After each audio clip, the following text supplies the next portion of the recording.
मिलिंद नार्वेकर, निलेश लंके, दीपक केसरकर असतील, जयंत पाटील असतील, यांना पण तुम्ही सगळ्यात महत्त्वाचं ऐका ना, एकनाथ शिंदे एक मिनिट बाबा त्यांनी रेडा करून होते, तेच सांगतो विषय. याबाबत तुम्ही त्यांना जाब विचारणार आहे का? ऐका ऐका ऐका ऐका मी तेच तुम्हाला सांगते. माझ्याकडे नार्वेकरांची करंगळी कापल्याचा फोटो नाही, माझ्याकडे जयंत पाटलांची करंगळी कापल्याचा फोटो नाही, एकनाथ शिंदेंचा पूजा करतानाचा फोटो नक्की आहे. एकनाथ शिंदेंचा तिथे इंटरफिअर होता अशीही गोष्टी पुढे येत आहेत. दीपक केसरकर दर महिना दीड महिन्याला तिकडे जात होते असं ते पत्रकार दत्तात्रय खेमनार यांचं म्हणणं आहे. दत्तात्रय खेमनारने तर त्याच्या पुढे जाऊन खूप खळबळजनक काही दावे काल केलेले आहेत. हे सगळं जर बघितलं तर मला असं वाटतं की या सगळ्यांना जे पॉलिटिकल सो कॉल्ड लोक आहेत, या सगळ्या लोकांना तपासण्याची जबाबदारी ही गृह खात्याची आहे. त्यामुळे हा प्रश्न मला विचारण्यापेक्षा गृह खाते किती हिंमत दाखवेल एकनाथ शिंदेचे CDR तपासण्याची.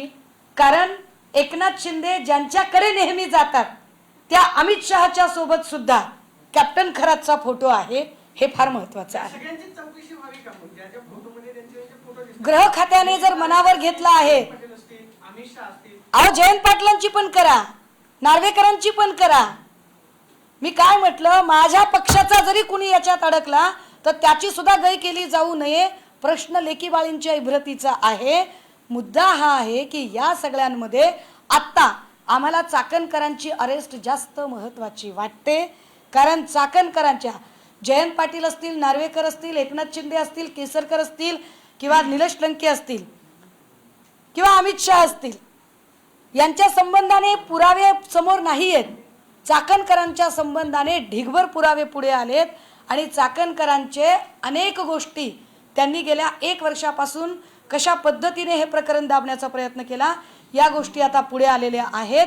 त्यामुळे ज्याला क्रिमिनल कॉन्स्पिरन्सी असं म्हटलं जातं की गुन्हा घडवण्याच्या दृष्टीने जे कटकारस्थान असतं त्यात त्यांचा सक्रिय सहभाग आहे असे कालपासून दत्तात्रय खेमनार आणि अनेक लोक जे मांडत आहेत त्या संबंधाने झालेला जो पत्रव्यवहार आहे त्यात ते स्पष्ट दिसतं.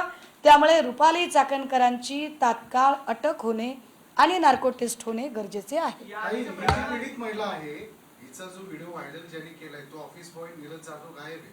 18 फेब्रुवारीला त्याच्या विरोधात याच पीडित महिलेने FIR दिली होती. या संदर्भात तुम्हाला घातपाताची शक्यता वाटते? मला याला जोडून, आपण फार चांगला प्रश्न विचारला, याला जोडून अजून एक महत्त्वाची गोष्ट, ज्या पीडित महिला आहेत, ज्या अजून काही महिला पुढे यायला घाबरतात, या सगळ्याच महिलांना प्रोटेक्शन देण्याची गरज आहे. इवन दत्तात्रय खेमनारला सुद्धा संरक्षण देण्याची गरज आहे. मी विसरले असते मगापासून, मी सगळे फोन नंबर शेअर करते.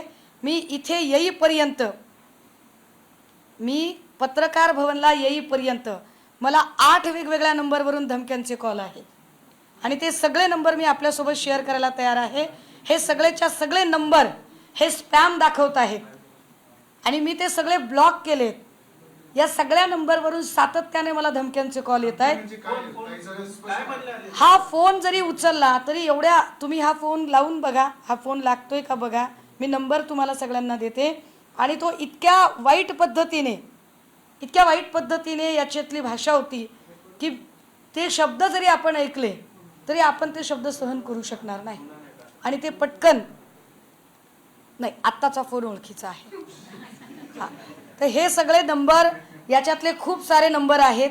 मी याला बघा काय नंबर आहे, 77 14 55 66 50 हा एक नंबर आहे.